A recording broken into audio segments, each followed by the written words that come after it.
When my daughter Emily told me she had met someone, her eyes sparkled the way they used to when she was a child, showing me a drawing from kindergarten.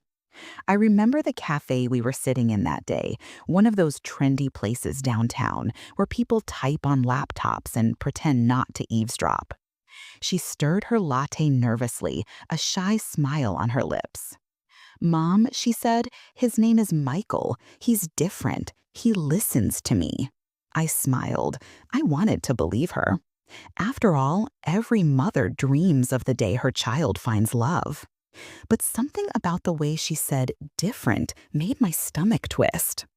Emily had always been easily charmed, kind-hearted, yes, but too trusting. I'd seen her fall for smooth talkers before.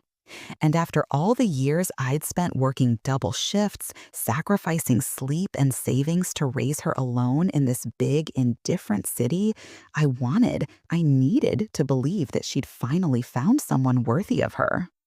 She talked about Michael for weeks, his job, his manners, how he opened car doors and remembered her favorite wine.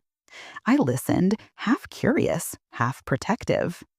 Then came the day she brought him over. Michael was polite, almost too polite. He shook my hand, called me Mrs. Green, even though I told him twice to just call me Linda. He complimented the furniture, the smell of my cooking, the view from my apartment, everything except me. It's strange, isn't it? You can tell when someone is being kind out of respect and when they're being kind out of strategy. He had that kind of kindness, rehearsed. But Emily looked so happy, I kept my mouth shut. That night, after they left, I sat by the window and watched the city lights blink beneath a heavy rain.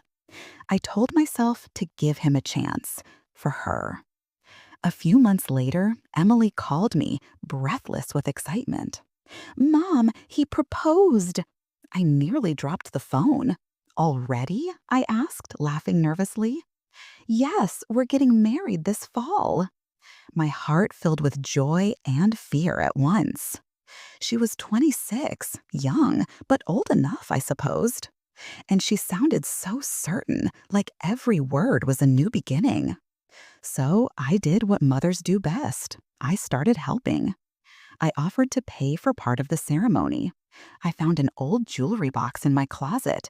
Inside was my wedding necklace, pearls my mother had given me on my wedding day. I wanted to pass it on. When Emily saw it, she smiled awkwardly. "Oh, Mom, it's beautiful, but Michael's mom already offered me a diamond set to match my dress." That was the first crack. Tiny, but sharp. I told myself it was nothing. She was building her new life. That's what daughters do. Then came the silence. Calls went unanswered. Texts came late, short, distracted. Whenever I asked about the wedding, she'd say, "Oh, we're still finalizing things. Don't worry, Mom." Don't worry, Mom. That phrase started to sound like, stay out of it. Weeks later, I ran into one of Emily's old college friends at the supermarket. She smiled at me and said, "I can't wait to see the photos from the wedding this weekend. You must be so proud." I froze. "The wedding?" I asked.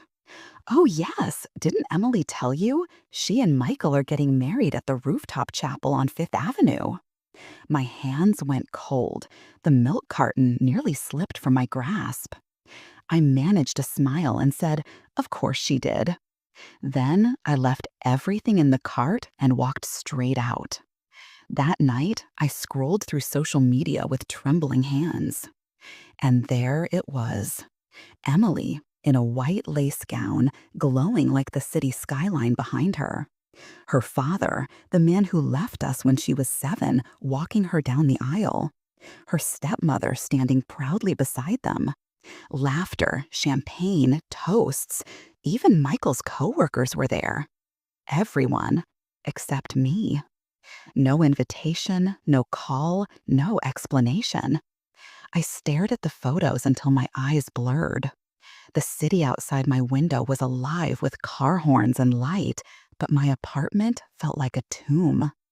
When I closed my eyes, I could still see her, my little girl, smiling up at me with frosting on her cheek at her 7th birthday. Mom, she'd said back then, you'll always be my best friend. What happened to that promise? 3 days later, she called. Her voice was light, nervous. Mom, please don't be upset. We just wanted something small, intimate. I asked quietly, was your father there? A pause. Yes, but it was just convenient, Mom. He lives closer to the venue, that's all. I felt the air leave my lungs. I wanted to scream, but instead I said the most motherly thing I could think of. I hope it was beautiful.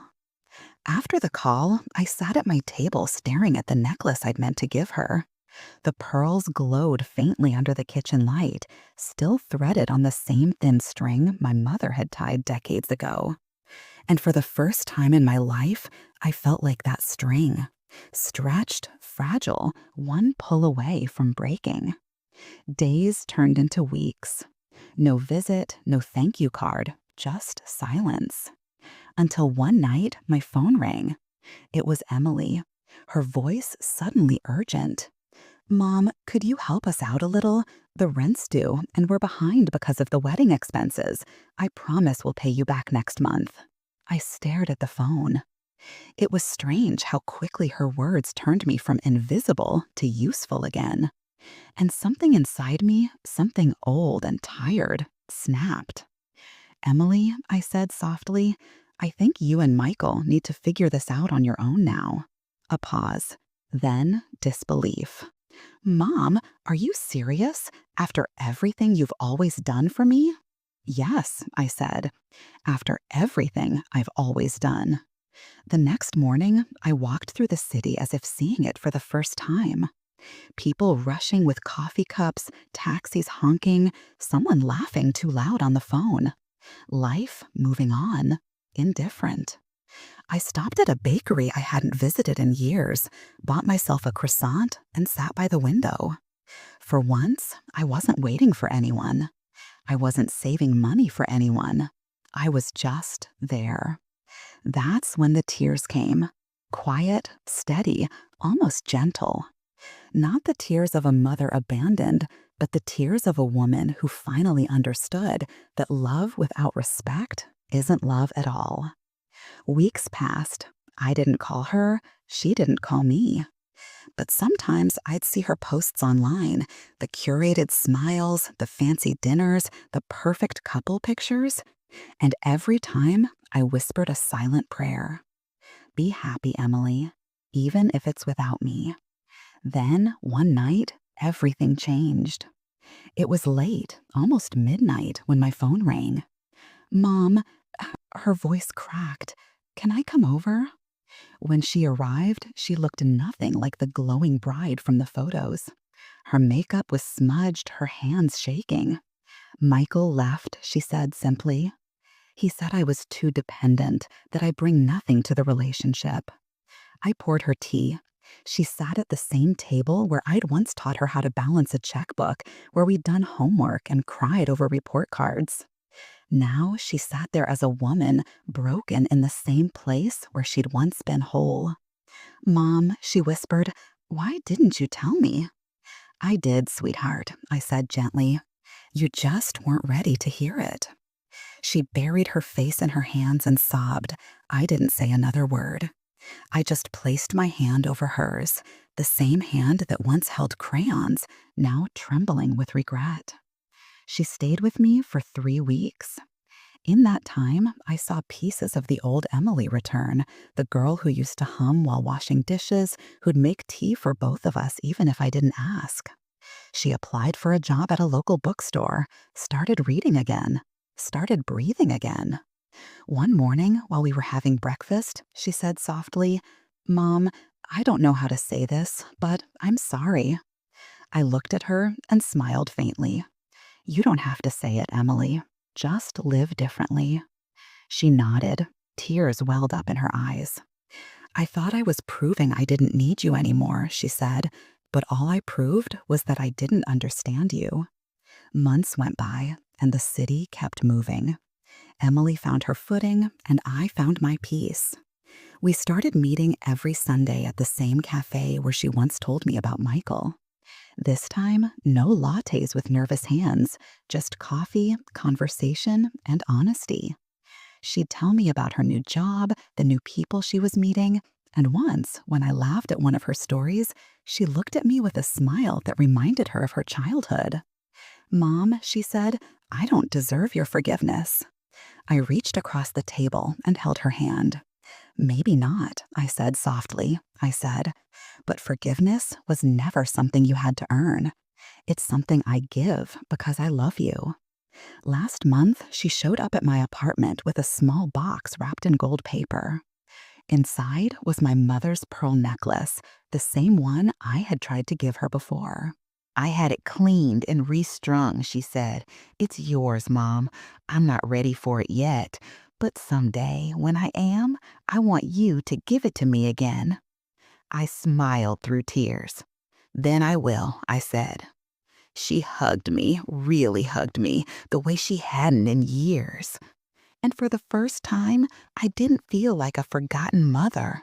I felt like home again. Sometimes I still think about that wedding, how it might have felt to watch her walk down the aisle, how it felt to be left out of the moment every mother dreams of.